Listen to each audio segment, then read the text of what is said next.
पिछले एपिसोड में हमने देखा था कि चैंतियान जो था वो उस इविल किंग के पास आया था उसका ट्रायल देने के लिए। तो जैसे वो यहाँ पर आया होता है ना, उसको पता चलता है कि इविल किंग तो बिल्कुल पत्थर का बना हुआ है, वो जिंदगी और मौत के बीच में झूल रहा है। उसको पॉइजन दिया गया है जिसकी वजह से ही उसका ये हाल हुआ पड़ा है। तो इविल किंग उससे कहता है कि अगर तुम मुझे हेल्प करते हो बदला लेने में और मेरा पॉइजन ठीक करने में, तो उसके बाद मैं तुम्हें हर वो चीज दूंगा जिसकी तुम मांग कर सकते हो। तो ये सुनने के बाद चैंतियान उसका ऑफर एक्सेप्ट कर लेता है और उसके बाद वो उसका पॉइजन ठीक करने की कोशिश कर रहा था। चैंतियान अपनी पावर को यूज करता है और पावर का यूज करने के बाद वो उस इविल किंग को वापस से नॉर्मल करने की कोशिश में लग जाता है। थोड़ी सी मेहनत लगती है लेकिन चैंतियान इस चीज में कामयाब हो चुका था। उसने आखिरकार उस इविल किंग को ठीक कर दिया, जिस वजह से इविल किंग बहुत ज्यादा खुश हो जाता है कि चैंतियान तुमने तो कमाल कर दिया। जिसके बाद यहाँ से ये एपिसोड शुरू होता है। तो इस एपिसोड की शुरुआत में इविल किंग ने चैंतियान से कहा था कि क्या तुम तैयार हो मुझे अपना मास्टर चुनने के लिए? उसके बाद मैं तुम्हें ट्रेनिंग दूंगा और नंबर 1 कल्टीवेटर बना कर दिखाऊंगा। तो ये सुनने के बाद बाकी के जो पीक मास्टर थे वो कहने लग जाते हैं इविल किंग से कि इविल किंग प्लीज प्लीज ऐसा मत कीजिए। आपको नहीं पता होगा कि इस चैंतियान ने ना अभी बस 2-3 दिन पहले ही हमारे सेट को ज्वाइन किया है। अब अभी ज्वाइन हुए बंदे को अपना डिसेबल कैसे बना सकते हैं? इतना कुछ आप इसको कैसे दे सकते हैं, वो भी कुछ ही दिन के अंदर? अगर आपने इसको अपना डिसेबल बना लिया तो हम बाकी डिसेबल को क्या समझाएंगे जो इतने सालों से मेहनत कर रहे हैं इस मौके की तलाश में कि उनको आपका डिसेबल बनने का मौका मिला है। उनको समझाना बहुत ज्यादा मुश्किल हो जाएगा। तो आप प्लीज ऐसा मत कीजिए। वो लोग यहाँ पर उस लीडर को भी समझाने की कोशिश करते हैं कि आप प्लीज समझाइए ना इस इविल किंग को कि ऐसा फैसला ना ले। तो इविल किंग के सामने वो लीडर कहने लग जाता है कि देखो तियांजी माउंटेन जो है ना वो वैसा नहीं रहा जैसा कि पहले हुआ करता था। बहुत सारी चीजें यहाँ पर बदल चुकी है, लेकिन कुछ भी बदला क्यों ना हो मुझे उससे फर्क नहीं पड़ता। जो तुमने फैसला लिया है मैं उसके ऊपर राजी हूँ। तुम्हें अगर चैंपियन को अपने डिसेबल बनाना है तो बना सकते हो, मैं तुम्हें कुछ नहीं बोलूंगा, लेकिन सिर्फ इतनी सलाह जरूर दूंगा कि तुम्हें एक बार फिर से सोचना चाहिए कि तुम बहुत जल्दी कर रहे हो। क्योंकि जितने भी यहाँ के पीक है ना, वहाँ के कितने हजारों डिसेबल है जो सालों से मेहनत कर रहे हैं होली डिसेबल का टाइटल हासिल करने के लिए, जिन्होंने इतनी ज्यादा मेहनत की है, उनके साथ ये नाइंसाफी होगी। तो मैं क्या कहता हूँ, चैंपियन को थोड़ा सा और मौका दिया जाए, थोड़ा सा और उसको टाइम दिया जाए अपने आप को साबित करने का। उसके बाद तो लोगों को अपने आप समझ में आ जाएगा कि चैंपियन ये होली डिसेबल बनने के लायक है। उसने तुम्हारे लिए तो सब कुछ कर दिया, तुम तो उसको अपना होली डिसेबल बनाने के लिए तैयार हो, लेकिन बाकियों को भी ये साबित करके दिखाना होगा चैंपियन को। तो इविल किंग कहता है कि आखिर कौन ही यहाँ पर कुछ कर लेगा चैंपियन का? मैंने अगर उसको अपना होली डिसेबल बना भी लिया तो भी मुझे बाकियों से कोई फर्क नहीं पड़ता। और अगर वैसे भी चैंपियन से कोई गुस्सा करेगा, उससे नफरत करेगा, तो मैं हूं ना यहाँ पर, मैं उसको गार्ड कर रख दूंगा। तो वो लीडर कहना चाहते हैं कि देखो 2 महीने बाद सीक्रेट रैम का पोर्टल जो है ना वो ओपन होने वाला है, जिसमें सारे के सारे डिसेबल को भेजा जाएगा और वहां पर हम भी नहीं जा सकते। तो अगर वहां जाने के बाद बाकी के डिसेबल ने अपनी टीम बना ली और चैंपियन को नुकसान पहुंचाने की कोशिश की, तो अगर वो होली डिसेबल बन गया रहेगा तो इतनी जल्दी, तो फिर तुम क्या करोगे? ना तुम जा सकते हो अंदर, ना मैं जा सकता हूँ अंदर। तो ये सुनकर इविल किंग काफी ज्यादा गुस्सा हो जाता है। वो लीडर कहना चाहते हैं कि मुझे लगता है कि बेहतर फैसला यही होगा कि तुम ना चैंपियन को उस सीक्रेट रैम के अंदर से बाहर आने दो। उसके बाद अगर तुम उसको होली डिसेबल बनाओगे और वहां पर चैंपियन अच्छा परफॉर्मेंस दिखाया तो लोगों का मुंह अपने आप बंद हो जाएगा। चैंपियन की भलाई के लिए मैं तुम्हें ये करने के लिए कह रहा हूँ। तो चैंपियन भी कहता है कि मुझे उस सीक्रेट रैम के अंदर जाना है, मैं वहां पर जरूर जाना चाहता हूँ। तो सेक्रेटरी चैंपियन से कहना चाहते हैं कि चैंपियन का तुमने सच में मन बना लिया? क्योंकि वहां जाना खतरे से खाली नहीं होगा, क्योंकि वो जगह बहुत खतरनाक है और वहां के खतरे तो छोड़ो, बाकी के जो डिसेबल होंगे वो तुम्हारे लिए अलग मुसीबत बनेंगे, उसकी टेंशन तुम्हें होनी चाहिए। तो चैंपियन कहता है कि मुझे उससे फर्क नहीं पड़ता, मैं खुद को साबित करके दिखाना चाहता हूँ कि मैं क्या चीज हूँ। तो मुझे कुछ लोगों से तो फाइट करनी ही होगी ना। अब देखता हूँ कि कौन लोग आते हैं मुझसे मुकाबला करने के लिए, मुझे कोई फर्क नहीं पड़ता कि कोई भी मेरे सामने आ जाए। तो ये सुनकर इविल किंग कहने लगा था कि शाबाश चैंपियन, मुझे तुमसे यही उम्मीद थी, मैं तुमसे यही सुनना चाहता था। तो अब आज से तुम मेरे डिसेबल हो। वो उसको एक खास तरह की टेक्निक देता है जिसको एक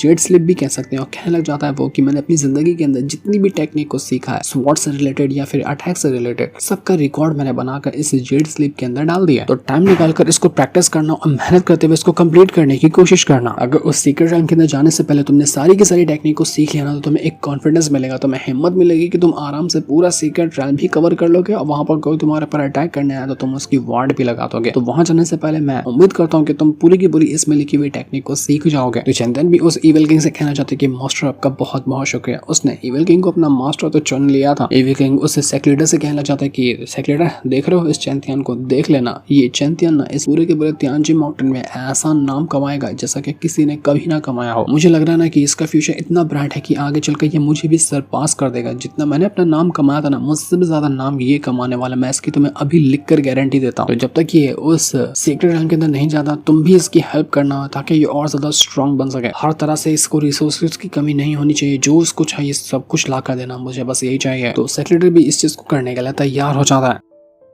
उधर जितने भी पीक के मास्टर थे वो सभी कहने लग जाते हैं कि हमने तो जैसे तैसे करके कुछ दिन के लिए ये सबके सामने साबित करने से तो चैंटियन को रोक दिया कि वो होली डिसेबल बन चुका है। उसको पहले सबके सामने साबित करना पड़ेगा सीक्रेट टाइम के अंदर जाने के बाद कि वो होली डिसेबल बनने के लायक है, तभी जाकर वह सबके सामने अनाउंस कर सकता है। सिर्फ हम ही जानते हैं ना कि इविल किंग ने तो ऑलरेडी उसको होली डिसेबल बना दिया और इविल किंग अपने इरादे नहीं बदलने वाला। अगर चैंटियन होली डिसेबल बनता है, सबके सामने साबित हो जाता है कि वो होली डिसेबल है, तो ये तो ऐसा हो जाएगा कि चैंटियन को फिर कोई भी नहीं रोक पाएगा। वहां पर एक दूसरा बंदा भी मौजूद था जो कि कहने लग जाता है कि 18 साल तक मैंने इंतजार किया है होली डिसेबल का टाइटल हासिल करने का, लेकिन क्या हुआ, वो चैंटियन बीच में आ गया और उसने मेरा ये टाइटल छीन लिया। जो चीज मेरी थी इस पूरे के पूरे सेट के अंदर कोई भी होली डिसेबल मेरे अलावा नहीं बन सकता था। जो पहले के बन गए उनको तो उस चीज की इंपॉर्टेंस भी नहीं है, लेकिन अब जो मैं बनता ना, मैं पूरी की पूरी दुनिया को दिखा देता कि मैं किस तरह का होली डिसेबल। ये वही था जिसका सपना था कि वो पूरे सेट के ऊपर राज करे होली डिसेबल बनने के बाद, लेकिन अब इसका सपना ये पूरा नहीं होगा क्योंकि चैंटियन होली डिसेबल बन चुका है। तो पीक मास्टर जो था वो कहने लग जाता है उस बंदे से कि फेंगर, ये आखिर तुम क्या कर रहे हो, क्या चल रहा है तुम्हारे दिमाग के अंदर, क्या करने वाले हो तुम, देखो कुछ भी गलत कदम मत उठाना। तो फेंगर जो था वो कहने लग जाता है कि गलत कदम ना उठाओ, मैं तो गलत कदम उठाए बगैर रहूंगा ही नहीं, मैं तो बस इस चीज की फिराक में हूँ कि कब मुझे मौका मिलता है, जैसे मुझे मौका मिलेगा ना, मैं सच बता रहा हूँ उसी टाइम जाकर उस चैंपियन को जान से मार डालूंगा। बहुत उछल लिया चैंपियन, अब देखता हूँ कि वो और कितना ज्यादा उछल सकता है, मैं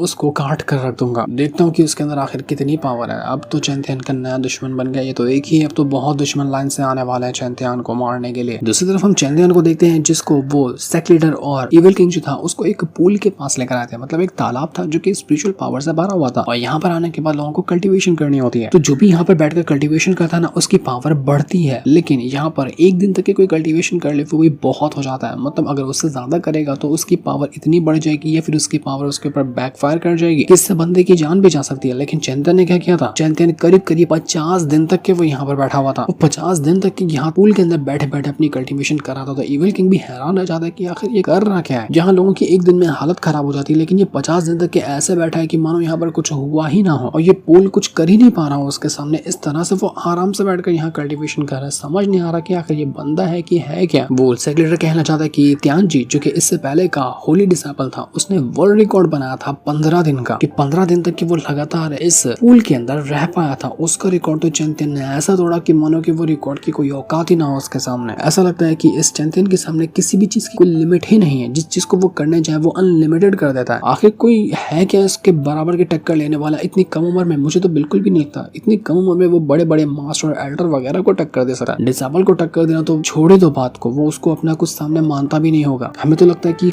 once in a lifetime genius पैदा हो गया है चैंपियन के रूप में, ऐसा जीनियस जिसका कोई ना रिप्लेसमेंट है ना कोई इसकी जगह कभी भी ले पाएगा। स्वॉर्ड एम्पायर भी चैंपियन से कहता है कि चैंपियन बस कर दो, इस पूल की जितनी भी स्पिरिचुअल एनर्जी थी सबको तुम एब्सॉर्ब कर चुके हो, कुछ भी नहीं बचा तुम्हारे अंदर और तुम्हारी पावर इतनी हो चुकी है कि तुम यहाँ पर ब्रेक थ्रू कर सकते हो। तो पावर को एब्सॉर्ब करना साइड में करो और अपने ब्रेक थ्रू के ऊपर ध्यान दो ताकि जल्दी से जल्दी तुम्हारा ब्रेक थ्रू हो जाए। तो चैंपियन भी यहाँ पर अपना ब्रेक थ्रू करने की कोशिश करने लग जाता है, वो अपनी पावर को इंक्रीज करता है और ब्रेक थ्रू करने का ट्राई कर रहा था, जिस वजह से उसकी पावर बढ़ने लग जाती है। और जैसे यहाँ पर चैंपियन ने कोशिश की कि वो सीधा का सीधा अपना ब्रेक थ्रू कर जाता है, वो मार्शल वेनरेबल रैम के 9th स्टेज पे जाकर पहुंच चुका था, जो कि मार्शल वेनरेबल रैम का पीक होता है। और अगर और अगला ब्रेक थ्रू करे चैंपियन तो वो इस रैम को ब्रेक थ्रू कर जाएगा। तो ये नजारा देखने के बाद सारे के सारे लोग बिल्कुल हैरान रह चुके थे कि आखिर ये क्या किया है इसने तो इतनी आसानी के साथ ब्रेक थ्रू कर लिया, वो भी एक नहीं बल्कि 3-4 लेवल को एक टाइम के अंदर उसने ब्रेक थ्रू किया। चैंपियन ने यहाँ पर अपने न सिर्फ कल्टीवेशन पावर को ब्रेक थ्रू किया था बल्कि अपनी स्पिरिचुअल पावर को भी ब्रेक थ्रू किया था, दोनों के दोनों यहाँ पर उसकी ब्रेक थ्रू हुई थी। चैंपियन की जो कल्टीवेशन पावर थी वो मार्शल वेनरेबल के पीक पर जा चुकी थी और उसकी स्पिरिचुअल पावर जो थी जैसे कि सोल वगैरह हो गई वो मार्शल सॉवरेन रैम पे जाकर पहुंच चुकी थी। यही तो खास बात है चैंपियन की कि जब उसकी पावर एक नहीं है, उसकी पावर कई तरह से आपस में मिलकर बनी हुई है। वो मार्शल आर्ट की पावर को अलग यूज करता है, स्पेशल पावर को अलग यूज करता है, स्वॉर्ड की पावर को अलग यूज करता है। जब इतनी सारी चीजें का मर्ज होता है ना आपस में, तब जाकर चैंपियन बनता है वो चैंपियन जो उसके सामने कोई भी नहीं टिक सकता। सेक्रेटरी कहना चाहता है कि हमने ना एक चीज के बारे में सुन कर रखा है, हमारी जो रिकॉर्ड बुक है उसके अंदर एक बंदे का जिक्र है कि बहुत टाइम पहले एक बंदा आया था, वो भी इसी तरह का था कि उसकी पावर अलग अलग टाइप की थी, मतलब स्वॉर्ड की अलग हो गई, मार्शल आर्ट की अलग हो गई और कल्टीवेशन की अलग हो गई और स्पेशल पावर अलग हो गई। वो ऐसा जीनियस था जिसका मुकाबला ही नहीं था, लेकिन लोग उसकी इस पावर से जलने लगे थे। तब जाकर कुछ डिवाइन रैल्म के एक्सपर्ट ने एक टीम बनाई और एक अकेले बंदे को जाकर घेर लिया और उसकी जान लेने की कोशिश की, लेकिन कोई नहीं जानता कि क्या उस टाइम का वो बंदा मर गया था या फिर वो जिंदा है और दुनिया के किसी कोने में जाकर रह रहा है। मुझे तो लगता है कि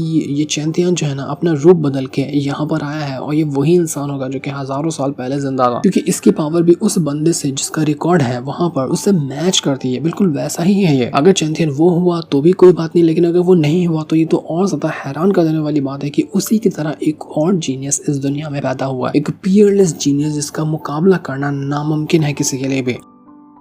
मैं चाहता हूँ कि यहाँ पर जो चैंपियन से रिलेटेड बातें हैं ना वो किसी और तक पहुँचनी नहीं चाहिए, वरना जितने लोगों को पता चलेगा उतना ही ज्यादा चैंपियन के दुश्मन होंगे। जैसा कि उस बंदे के डिवाइन रैल के एक्सपर्ट ने जान ली थी, तो मैं नहीं चाहता कि कुछ और लोग मिलकर चैंपियन को नुकसान पहुंचाने की कोशिश करें। बड़ी मुश्किल से हमारे तियानजी माउंटेन को चैंपियन जैसा जीनियस मिला, हम इसको खो नहीं सकते। तो अब चैंपियन जी भर के कल्टीवेशन करने के बाद, ब्रेक थ्रू करने के बाद वापस से वो जो जेड स्लिप के अंदर इविल किंग ने अपनी टेक्निक को लिख कर रखा था वो उसको परफॉर्म करना शुरू कर देता है। वो सारी की सारी टेक्निक को प्रैक्टिस कर रहा था ताकि अपनी पावर को बढ़ा सके, और जब वो सीक्रेट टाइम के अंदर एंट्री मारेगा तो उस टाइम वो अच्छा परफॉर्मेंस दिखाएगा, कोई भी उसके सामने नहीं टिक पाएगा। तो चैंपियन यहाँ पर उसी स्वॉर्ड का यूज करता है जो कि इविल किंग की थी, क्योंकि इविल किंग ने उसको अपनी स्वॉर्ड दे दिया था और कहा था कि लो इसको यूज करो, ये तुम्हारे काम आएगी किसी भी तरह का बैटल लड़ने में। तो उसी का यूज करते हुए चैंपियन काफी कमाल का परफॉर्मेंस दिखा रहा था, वो बहुत अच्छा अटैक कर पा रहा होता है। दोनों के दोनों जो एम्पायर थे चैंपियन से कहना चाहते कि चैंपियन ये स्वॉर्ड बड़ी कमाल की है, और जितनी भी उसने टेक्निक दी है ना इविल किंग ने तुम्हें, वो सारी टेक्निक भी बहुत ज्यादा एक्स्ट्राऑर्डिनरी है। तो चैंपियन भी स्वॉर्ड एम्पायर से कहता है कि वो तो आप ही का रिश्तेदार है ना, आपका रिश्तेदार हो और कमाल का ना हो, ये कैसे पॉसिबल है? जैसे आप कमाल के हो वैसे वो भी कमाल का है। तो स्वॉर्ड एम्पायर भी कहता है कि हाँ तुमने बिल्कुल सही कहा, मेरी वाइफ की ब्लड लाइन भी उससे ही मैच करती है ना, मेरी जो वाइफ थी वो भी इतनी ही जीनियस थी जितना कि वो इविल किंग है। तो ये सुनने के बाद चैंपियन अपने स्वॉर्ड एम्पायर से कहना चाहते हैं कि स्वॉर्ड एम्पायर एक चीज मैं आपसे पूछूंगा, उम्मीद है कि आप बुरा नहीं मानोगे और मुझे उसका जवाब दोगे। तो स्वॉर्ड एम्पायर कहते हैं कि क्या हुआ तुम्हें, तुम ऐसी बात क्यों कर रहे हो, तुम्हें कुछ मुझसे पूछना है क्या? ठीक है, अगर कुछ पूछना है तो पूछ सकते हो, अगर मुझे जवाब देना हुआ तो मैं जरूर जवाब दूंगा उसका। तो चैंपियन उस स्वॉर्ड एम्पायर से उसके वाइफ के बारे में ही पूछता है कि क्या आप उनके बारे में कुछ मुझे बताएंगे, मैं उनके बारे में जानना चाहता हूँ। तो स्वॉर्ड एम्पायर बताने लग जाता है कि वो एक गॉडेस थी जिसका नाम था जुआन युवान, उसकी थी रॉयल ब्लड लाइन और मेरे पास भी गॉड वाली ब्लड लाइन थी। तो ये सुनने के बाद चैंपियन जो था वो बिल्कुल हैरान आ जाता है, वो कहने लग जाता है कि जुआन युवान, अगर आपने जुआन युवान को देखा है तो आप जरूर फूजी को भी जानते होंगे और चियो को भी जानते होंगे। तो ये सुनने के बाद स्वॉर्ड एम्पायर हैरान आ जाता है कि अरे चैंपियन तुम कैसे कह सकते हो, तुम्हें कैसे पता कि फूजी और चियो नाम के भी कोई इंसान था? ये नाम तो पूरी तरह से दुनिया से मिटा दिया गया था, कोई भी ये नाम नहीं ले सकता, तो तुमको कैसे इस नाम के बारे में पता हुआ है? उन जिसके बारे में तुमने बताया है उनके पास भी वही गॉड वाली ब्लड लाइन थी। फूजी के बारे में जो तुमने बताया वो था एंशिएंट ह्यूमन एम्पायर,